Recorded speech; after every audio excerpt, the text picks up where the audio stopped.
நமகே. வணக்கம் நண்பர்களே, நான் ஜோதிடர் ஜீவா. இது ஸ்ரீ தேவி துர்க்கை அம்மன் ஜோதிடர் நிலையம். இன்றைக்கி நம்ம பார்க்கக்கூடிய பதிவு கடன் தொல்லையில் இருந்து படிப்படியாக குறைந்து நிம்மதி அடைய வழிமுறைகளை பற்றித்தானுங்க இந்த பதிவில் நம்ம முழுமையாக பார்க்க போகிறோம்.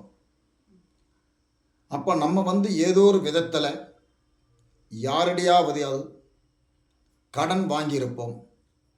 அந்த கடன் கட்ட முடியாத ஒரு சூழ்நிலைகள், நம்ம செய்யக்கூடிய தொழில் மூலியத்தில் எவ்வளோதான் வருமானங்கள் வந்தாலும் நமக்கு பத்தாமல் இருக்கலாம்.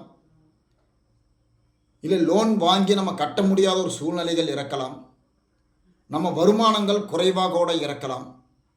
அந்த மாதிரி இருக்கக்கூடிய ஒரு நபர்களுக்கும், கடன் வாங்கி கட்ட முடியாத ஒரு சூழ்நிலை இருக்கக்கூடிய ஒரு நபர்களுக்கும்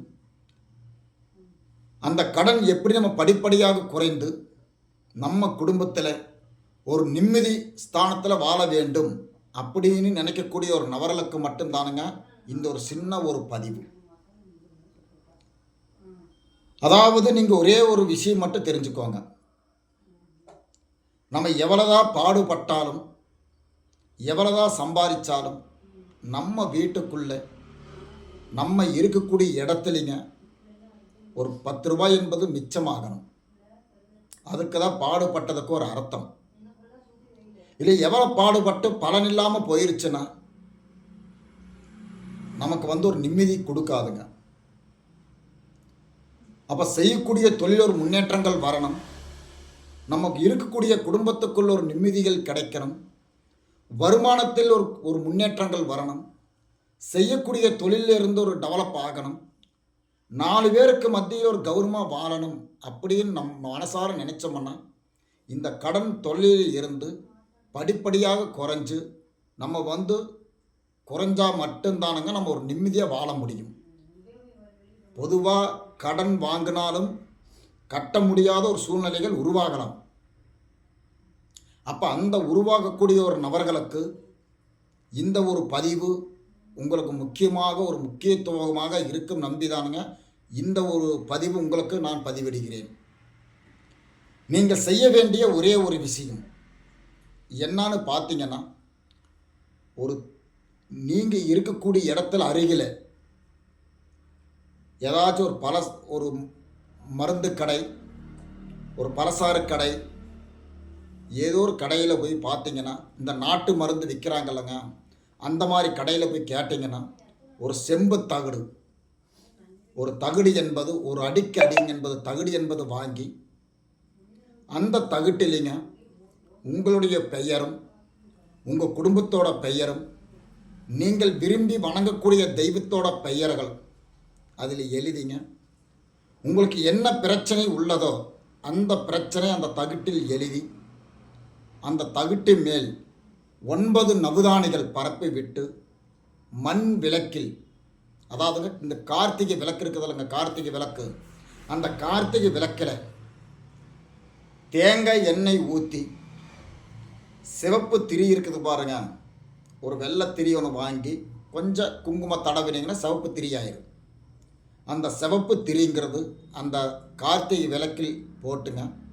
தேங்காய் எண்ணெய் ஊற்றி அந்த அகல் விளக்கில் தீபம் பற்ற வச்சு வணங்கிட்டு வாங்க.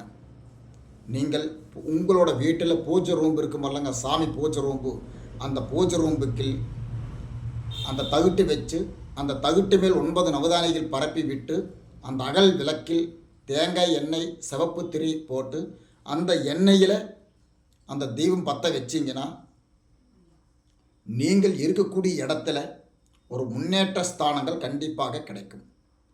இது அதிகாலை சூரியன் உதிக்கிறதுக்கு முன்னால் பிரம்ம முகூர்த்தத்தில் சொல்லக்கூடிய வாக்கு ஒரு 7 நாளைக்கு கரெக்டான முறையில் நீங்கள் கடைபிடிச்சு 8வது நாளுங்கும்போது ஒரு கருப்பு துணியிலிங்க உங்களோட தெய்வத்தை கும்பிட்டு இந்த கஷ்டம் நஷ்டம் துன்பம் பிரச்சனை வேதனை தொல்லைகள் நம்ம விட்டு விலகணும்.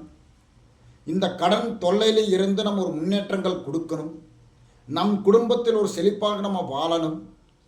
4 பேருக்கு மத்தியில் ஒரு கௌரவமாக நம்ம உட்காரணும். நம்ம கும்பிடக்கூடிய குலதெய்வங்கள் அனுக்கிரகங்கள் நமக்கு உண்டாக்கணும் அப்படின்னு நீங்கள் மனசார நினச்சிங்க. ஒரு கருப்பு துணியை இந்த அகல் விளக்கும் கொஞ்சம் கல் உப்புங்க, நம்ம வீட்டில் வச்சுருப்போமல்லங்க உப்பு, சமையலுக்கு போடுறோமல்லங்க உப்பு, அந்த கொஞ்சம் உப்பு, அந்த உப்பும் வச்சுங்க.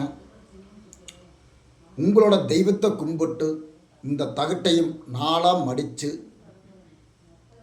ஒரு வெத்தலை பாக்கு, ஒரு எலுமிச்சாங்கனிங்க, உப்பு, வரமிளகா, கறிக்கட்டை அந்த கருப்பு துணியில் கட்டி உங்களுடைய முகம் 21 தடவை முகத்தை சுற்றி உங்களோட தெய்வத்தை வணங்கிங்க. கொடுமுடி, காலஸ்திரி, கூடுதர பவானி, ராமேஸ்வரம், திருநள்ளாறு இந்த மாதிரி ஆற்றுல கொண்டு போய், இல்லை ஏதோ ஒரு கடலில் கொண்டு போய்ங்க, ஆறு குளம் கிணத்துல கொண்டு போய் அது தூக்கி எரிஞ்சு போட்டு அது பக்கத்தில் இருக்கக்கூடிய கோயில்லைங்க உங்களோட குடும்பத்தோட பேருக்கு ஒரு அர்ச்சனை செய்துங்க. உங்களோட வீட்டுக்கு வாங்க.